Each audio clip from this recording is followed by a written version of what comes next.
the neighborhood shopping center zone located in 3645 North Cannon. And let's see, Jessica Donahue has the staff report, so she could start now.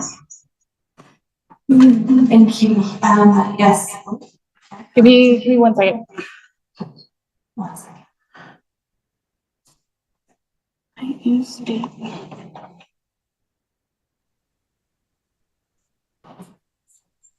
Try it now.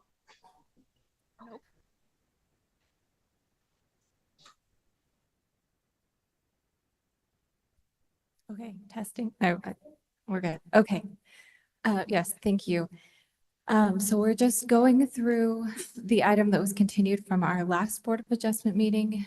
Here's roughly the same timeline that this car wash was applied for in 1993, completed in 1995. A zone verification was issued in 2024. That was appealed. We had our first Board of Adjustment meeting. We've since reissued a zone verification letter citing a code enforcement case at the property. And now we're back here for a new Board of Adjustment meeting. So here's the reissued zone verification letter. It's citing one currently open code enforcement case, which is the reference number is there in the zone verification.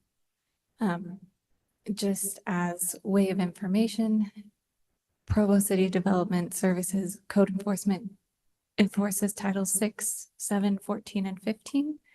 We do not have jurisdiction to enforce Title 9, which is where the noise violations come in.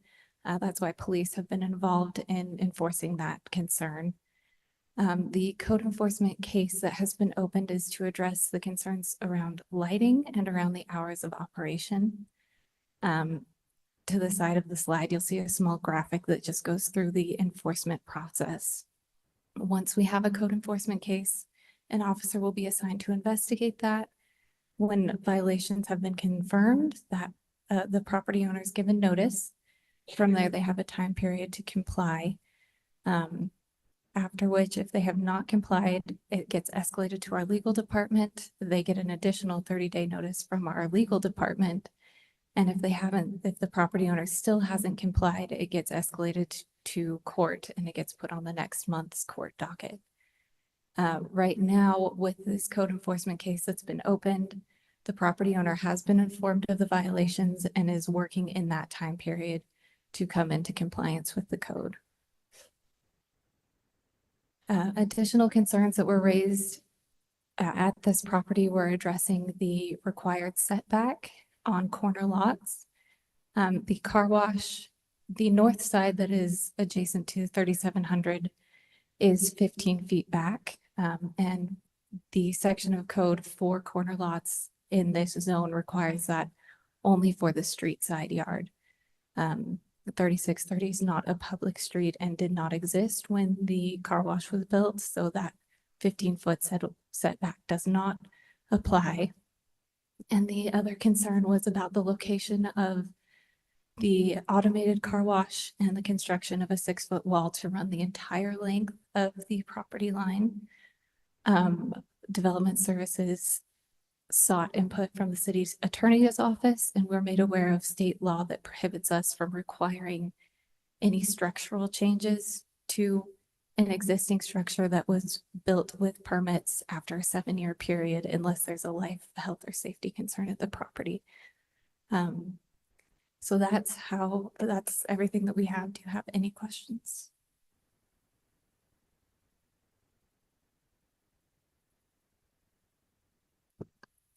I'm not seeing anything from the board. Thank you. Thank you. All right. Sorry, can we recall her? I do have a question. Oh, okay. Is that allowed? Thank you. Yes. Okay. Ms. Jessica, question for you. Mm-hmm. So unless there's a health or safety concern, do we have a definition of health? I don't know. That would come from the state code definition, I believe, is where we would pull that in for health and safety, because that is where the mandate comes from. So default to the Okay. attorney's office for that, yeah.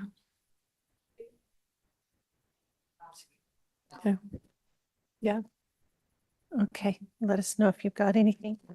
All right, we will now give the applicant 15 minutes to present their part of the discussion.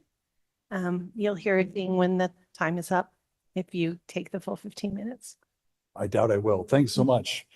I want to say thank you to the board for sending this back and doing the zoning verification. Oh, I apologize. Walter Keane, In City of Residence. Draper, Utah. Sorry about that. So we filed this appeal about a month ago and basically had the zoning determination letter, and there's a case VIAL, VIAL versus Provo City that I cited, in which there was an accessory dwelling unit in the basement. And then there's this zoning verification letter that was issued to the woman, Miss Vale, saying, hey, here's a zoning verification. We verified that you can't have an ADU in your basement that to rent out to the Provo University students. And okay, and then they thought about that. And so from our point of view, looking at that record, we saw the zoning verification to say, hey, you're legally zoned. And what we're discerning, or at least what we're getting from it, from the city, is that there is an open enforcement case. And unlike the appellate court case, VIAL versus Provo City, 210P3D 947, Court of Appeals of Utah from 2009, we don't know what the specific zoning ordinance is. Tonight, we learned a lot from the presentation, but that's not within the case. And so right now what we have is this, that there's an ongoing enforcement action, and we just kind of don't know what it is. And I understand that it's been 30 days, and I understand that, you know what I'm saying, perhaps that will take some time to process. I frankly don't think it will take too long. But we look forward to hearing, what the zoning violations are, because we still don't know. At the same time, I had conversations with the city attorney. I think has something to say as well, which I'll leave the floor open to her. But I just wanted to say I appreciate the board very, very much. And we have our second letter. I don't know what the result is of what the board's decision will be. The letters themselves specify appeal to this body if there's some sort of dissatisfaction with the letter itself. And for our part, we just don't know what the zoning violation is, or which ones will be enforced and which ones won't, at least from the four corners of the zoning verification letter. And for the most part, that's it. That's we're just still in our place, and we understand whatever decision the board reaches, we'll honor it. Thank you. Unless there's any questions, I'll sit down. Are there questions? Eric? Yeah, so your problem with the current zone verification letter is that the enforcement case is not specific enough. Yeah, and so you don't. Yeah, I apologize. In that one case that I cited that went up to the appellate court, the zoning verification letter says to Ms. Vale, you are not in compliance with the ordinance. So the purpose and function of the zoning verification letter, from its plain and unambiguous language, is to confirm the zoning of the property. Mm-hmm. And so, unlike the Vale case, which kind of sets an expectation in myself and my clients, like, hey, we should know what the ordinance is that's being violated. We got a citation to a enforcement action. So we don't even know, you know what I'm saying, if we can open up the file within the four corners of the new zoning verification letter, we don't know what the violation is, unlike the Vale case, where we saw, hey, the violation is code 123. I'm pulling this out of thin air, and it specifies no accessory dwellings in the basement. We just simply want to know, we get it. The Provo City is not going to enforce certain aspects of the ordinance, but just like the woman in Vale, we just want to know, okay, what are you going to enforce? Can we just get some kind of clarity on that? So is the information they provided tonight good enough for what you're asking, that it's hours of operation and a whatever, the lighting issue? Is that, It would be great if that was in the zone verification letter, and I don't want to put counsel for the city in a bad position, but I understood that there was going to be a new zoning verification letter issued tonight. Was that correct? I don't know if that's correct or not.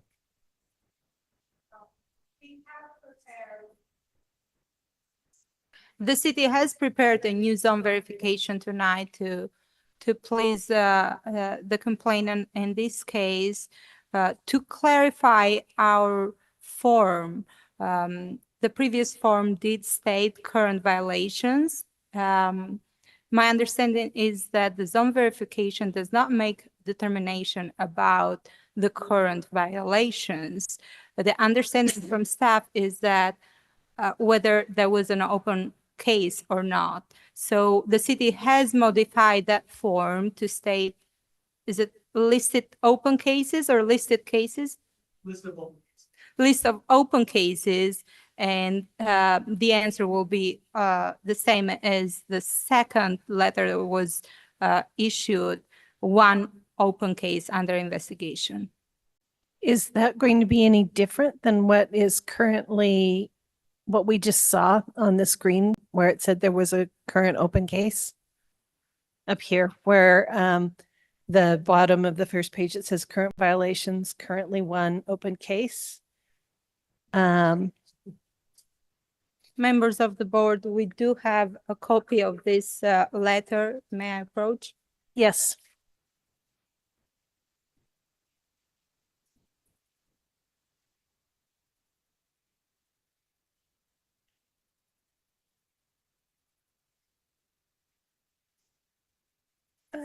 It just says list of open cases instead of current violations, which is probably more accurate because when you're not saying there is a violation, you're just saying there is a case. Well, hand it down that way and then hand it back this way.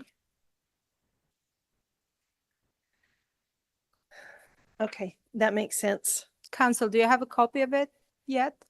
Yes, I'm just trying to see how it's different from the one on the. The heading to the second to the last paragraph section says list of open cases instead of current violations. So the zoning verification actually can't determine whether or not there is an actual violation. That has to go through the compliance process. Okay. From what I understand. So they're simply saying it exists. Okay. Which is not an answer for you, but the process has to go through it. And we really don't have an enforcement role as the Board of Adjustment. So I mean, I don't know what our standard of review would be. I don't understand. We're simply saying, is this zone verification letter accurate as to the city's understanding? Is I think what our role is to, and if we believe it's inaccurate, then we might be able to tell the city to go try again. But if it appears to be accurate, I ask other members of the board if they would disagree with my interpretation on that. If I may, and again, I'm not in any position to ask the board questions. I'm appealing before, but in the decision, if, the triggering event for this hearing, there was a triggering event in the first hearing that resulted us in having the second hearing. And I believe the triggering event was that the original zoning verification letter said that there was no zoning violations. And within 14 days, we appealed that. And then this board acted and it said, we're going to continue the hearing and we're going to send out staff to determine something. And my recollection is that it was to determine if there were zoning violations.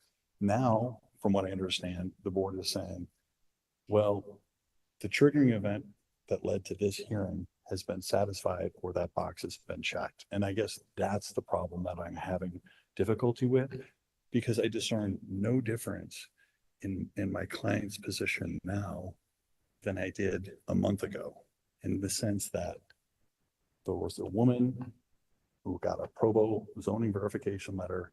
It cited the ordinance that she violated to give her informed. Now we just say we have an open case.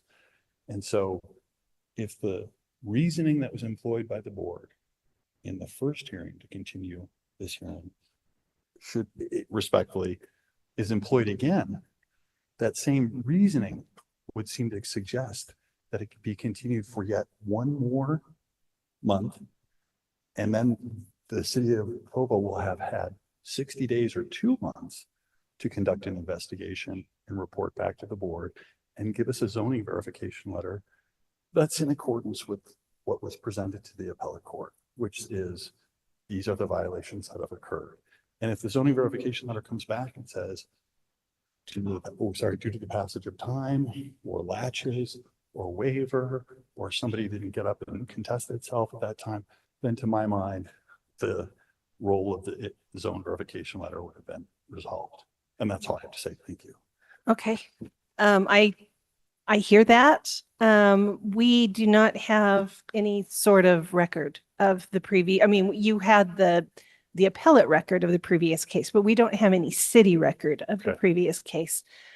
So we don't know what basically statutory rule they applied in order to come up with those things. My understanding is that we do not have that jurisdiction, that Right. at this point it goes to the city, the planning commission will work, or the planning department will work with the business that is in ostensible violation, and then it goes through the city litigation process, but we don't have supervisory control over that city litigation process. And it's beyond that city litigation process that then your client will perhaps have grounds for moving on to some other, if necessary. Sure. But that this is not the venue for Mm, that particular action. Okay. And then just two other things. And again, perhaps the board doesn't respond to them. How is this hearing tonight? In other words, when we had the first hearing, there was a triggering event that led to this hearing.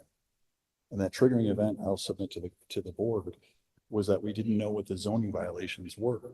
And the board said, can we please continue the hearing to allow staff to give us a zoning violation? So respectfully, my objection would be that if the board had the authority to continue a hearing once, in order for the staff to conduct a further inquiry, which resulted in a benefit to the complainant, to my client, then I would say that the same reasoning and logic that the board employed to extend and get another hearing is still in place and is still valid and still requires yet one more hearing for them to come back and give us a zoning verification letter, just identifying what it is the ordinance that's been violated. And I saw what was up on the screen, and that's really beautiful.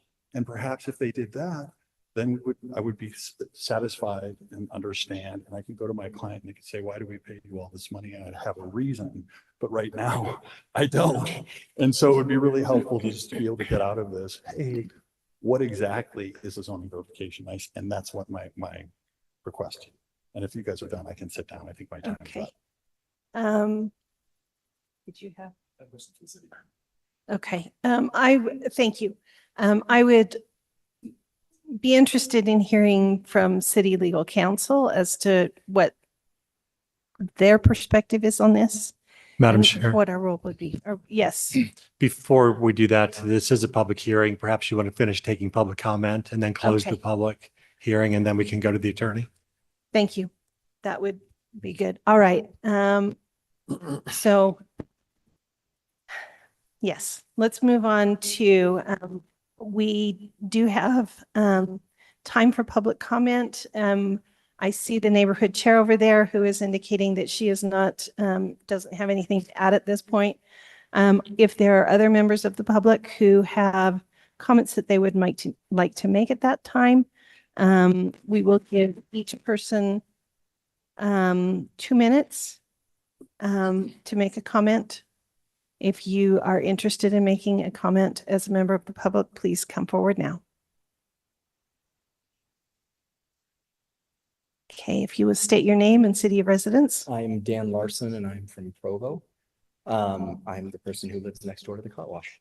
And really, I hope it's okay if I ask, this is part statement, part question, because the noise is really the main reason this process started. Our front door is 100 feet from the automatic car wash. And when we're standing on our front porch at 75 decibels, you literally can't hear anybody talking.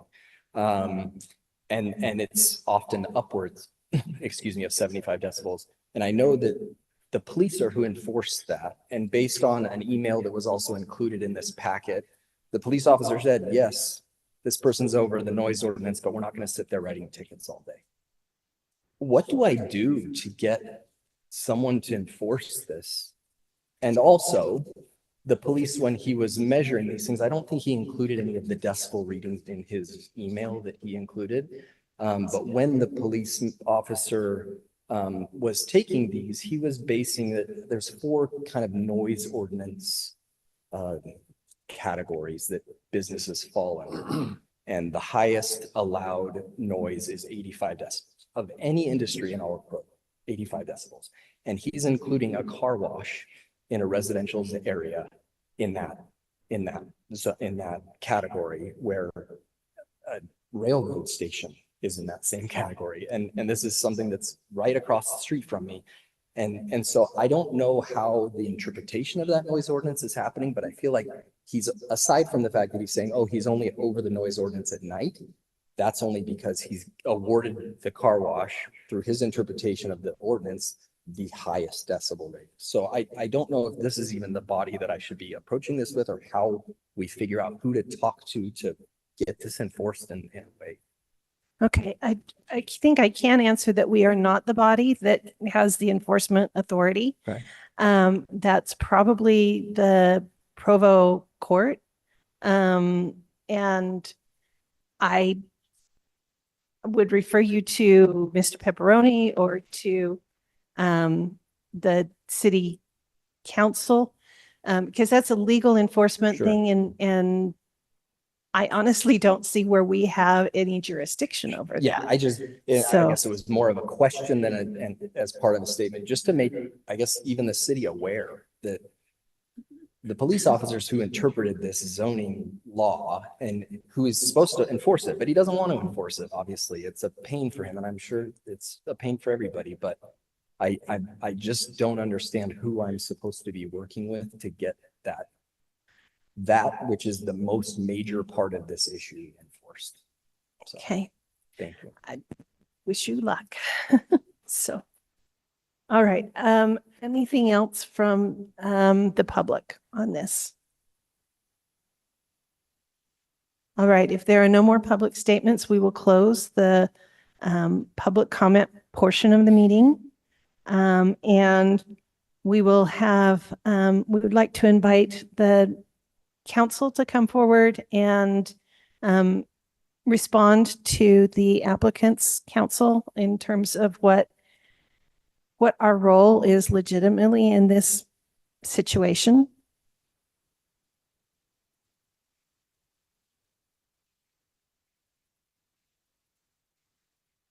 Thank you, members. And could you identify yourself as well? This is Anna Berge, the Assistant City Attorney for Provo City. Council has mentioned the case of Vial. However, he's misstating certain things and trying to convince the board today that in 2008, the board made a determination about the violations, particular violations that existed in that zone verification letter. The case does not have a copy attached to the zone verification letter as we're seeing today. But the wording of the case says that petitioner Alicia Vial seeks judicial review of this decision by Provo City Board of Adjustment concerning the allowable use of her home. Provo City zoning personnel determined that her home is a single-family dwelling and that the rental of her basement to tenants is an illegal use of the property. this was a particular issue discussed during the Board of Adjustments. It seems like Board of Adjustments denied her claim. To me, to be so particular to say that a list of current violations needs to be done in the reissued zone verification. I would say that that's not the purpose of the zone verification letter. However, Bill can jump in and help out. What's the purpose of the zone verification letter, and whether that's been that information has been clarified and accurate with the most recent issued letter to the applicant.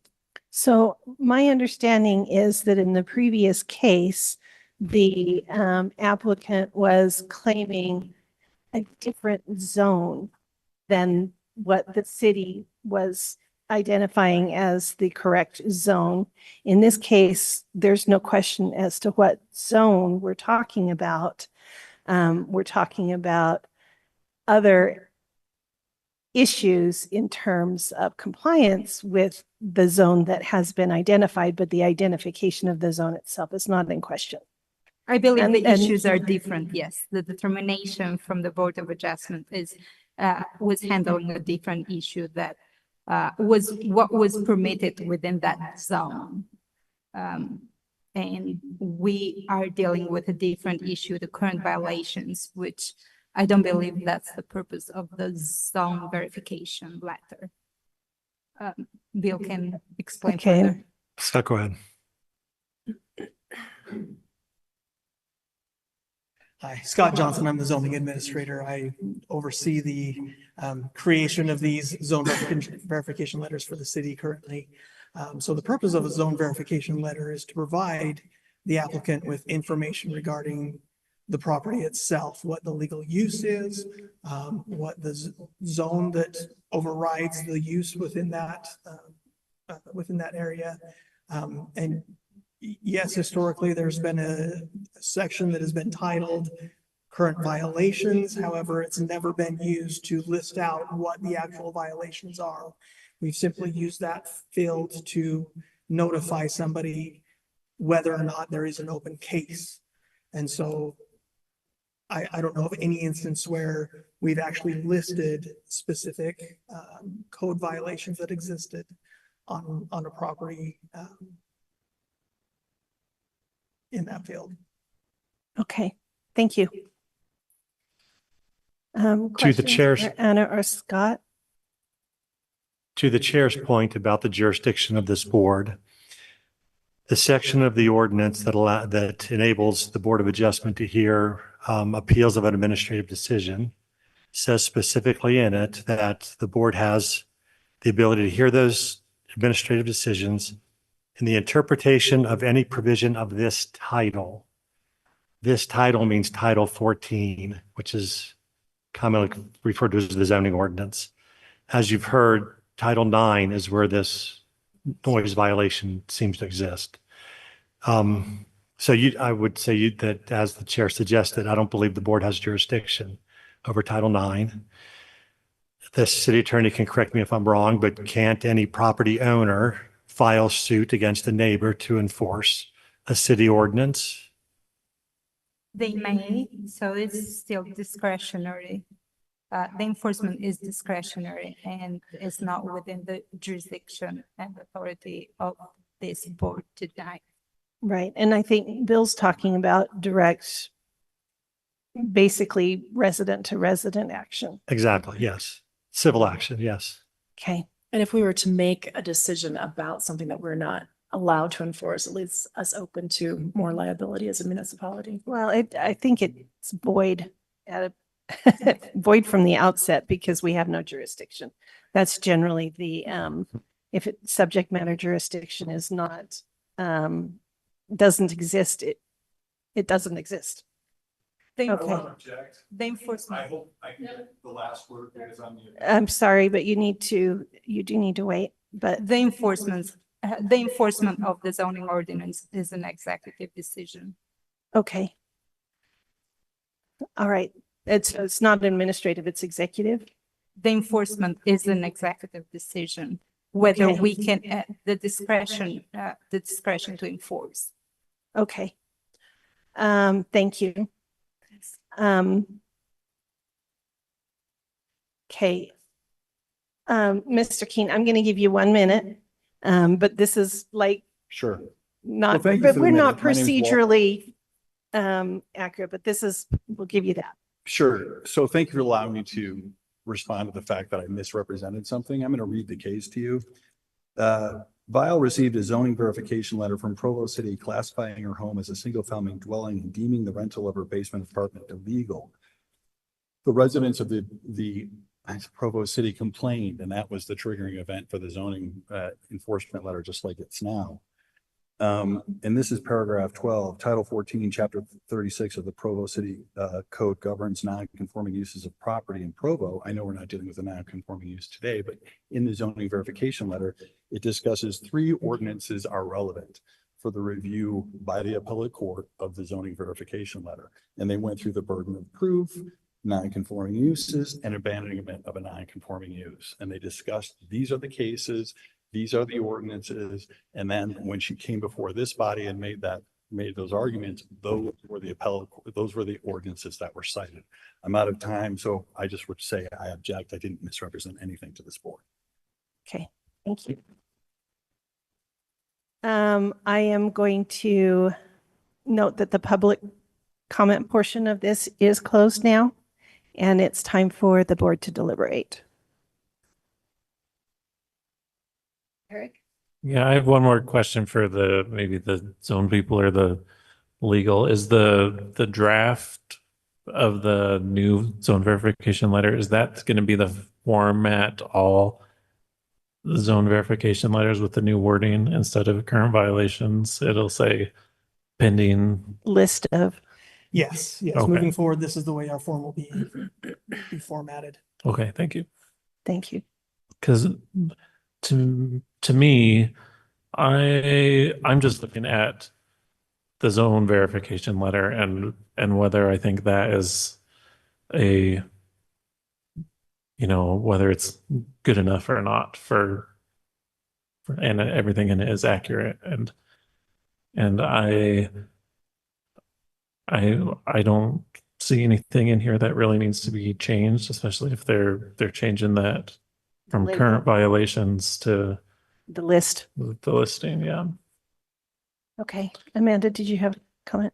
Yeah, just as I think many of us homeowners here, just reviewing the email from the police officer, really appreciate that last meeting, Bill, you encouraged us to do an investigation. But I think it is a little maddening.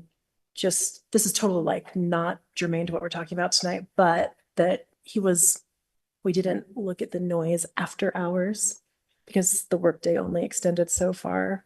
I don't know. If I was a property owner, I'd be pretty ticked about that. It just doesn't seem like great customer service.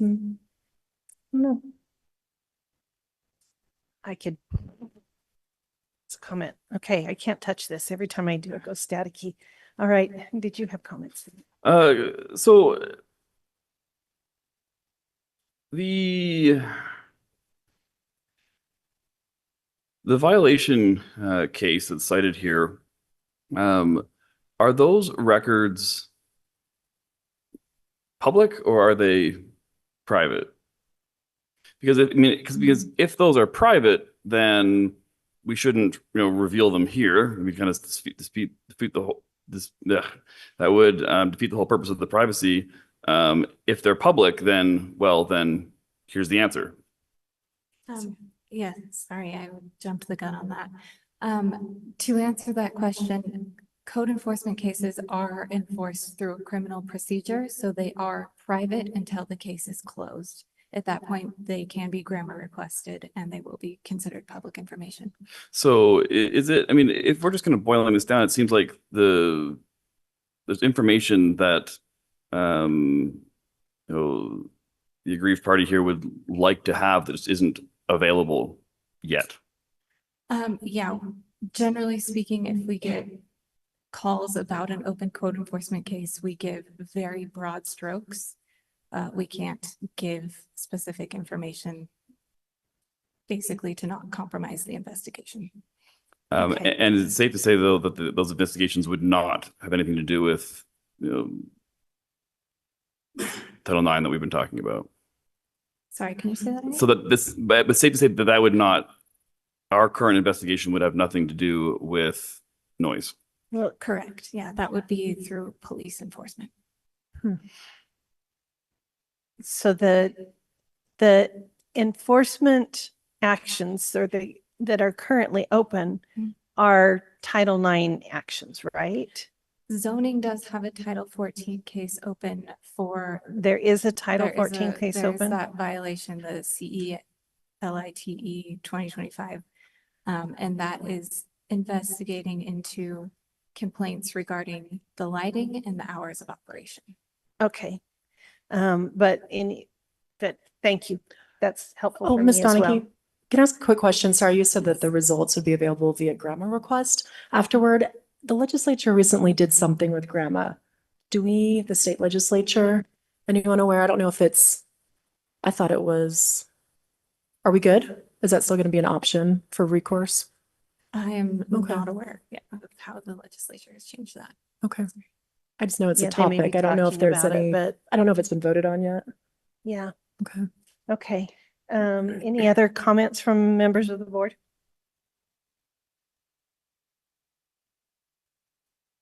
Not required to comment if you don't want to. So it would seem to me, the only thing we have any ruling to be involved in is either lighting or what was the other one? Hours of operation. Hours of operation, correct? That the planning enforcement would cover that, but that's not up to us. That's what I either. thought, yeah. That is something that is in process.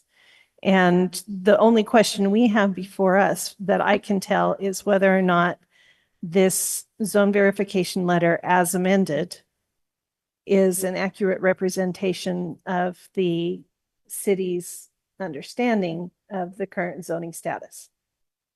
And I mean, and I guess just to be kind of, finer point on that, I mean, the question is not, is this sufficient? Does this include all the information that it, quote unquote, ought to? The question is it accurate? We're not interpreting whether or Correct. not this letter is complete according to some, vague standard. Right. Yes, I think you're right, that the format of the letter is not under our purview either. Other than that they're following the established procedures. And it sounds like as a result of this particular action, there has been a modification of those procedures to make the letter more appropriately descriptive of what it contains. And that sounds like it's going to be a positive change going forward. Beyond that. Okay, do we have anyone who's ready to make a motion on this request by the applicant?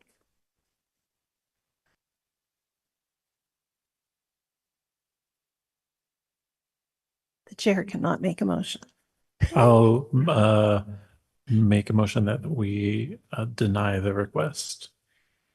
Okay, so to restate that, you're recommending that we deny Walter Keane's request on behalf of Daniel Larson, disputing a zone verification for a car wash in the SC1 neighborhood shopping center zone located at 3645 North Canyon Road.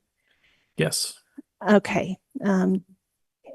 And I think I would like to add with the letter as amended. Would you be comfortable with that change? Yeah. Okay, do we have a second?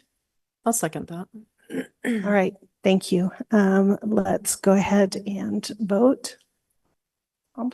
Aye. Andrew Rennick, aye. Okay, Laurie Urquiaga, aye. Eric Chase, aye. Amanda Peterson, aye. Okay, so the dispute to the verification letter is denied with the letter as amended. And that does conclude this particular request. I don't think we have any other orders of business. So with that, if somebody wants to move to adjourn, I'll make a motion to adjourn. okay. Want to second that?